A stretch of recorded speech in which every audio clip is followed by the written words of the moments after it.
Tahun 2025 ni semua orang dah boleh buat poster raya sendiri dengan menggunakan handphone saja. Ni aku tunjuk kat hangpa macam mana nak buat poster raya.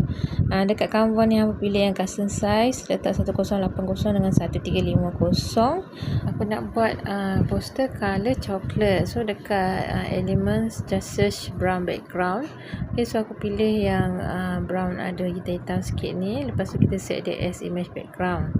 Okay, so first masuk second lah, masukkan tulisan yang sama Hari Raya Aidilfitri ni sekali dengan maaf zahir dan batin.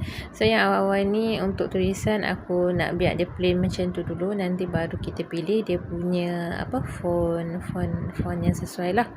Okay, so next ialah nak masukkan gambar yang pakai baju coklat dah, tak kisahlah coklat terang ke coklat gelap ke. Untuk Canva Pro user senang je lah, hampa just guna background remover ni, so dia akan remove lah background punya image tu. Okay, so yang untuk Canva free user aku bagi tahu dekat ni lah, dekat komen, nanti hampa tengok kat komen lah. Okay, so untuk yang nak decorate poster raya ni, hampa bolehlah search Islamic pattern dekat elements tu.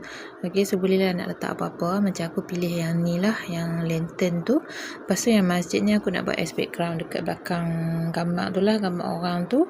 Lepas tu kita pilih colour dia yang macam gelap-gelap sikit lah, nampak macam shadow, nampak macam masjid di jauh macam tu lah.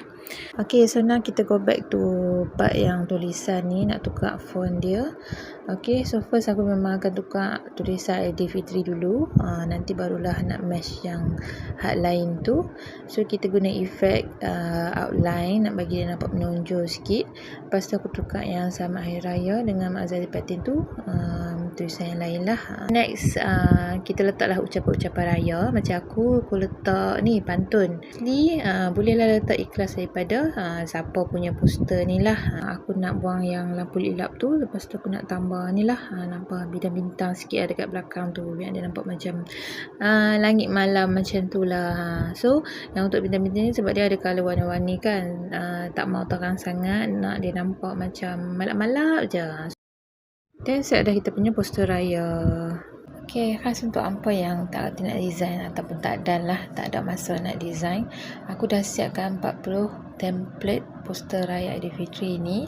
Memang dah siap semua, dah pilih background, font apa semua. Hampa just tukar gambar je, adjust sikit-sikit. Lepas tu dah boleh post dekat social media. Kalau hampa berminat, link ada dekat bahagian post. Boleh klik link tree and klik yang first kali, poster raya Aidilfitri.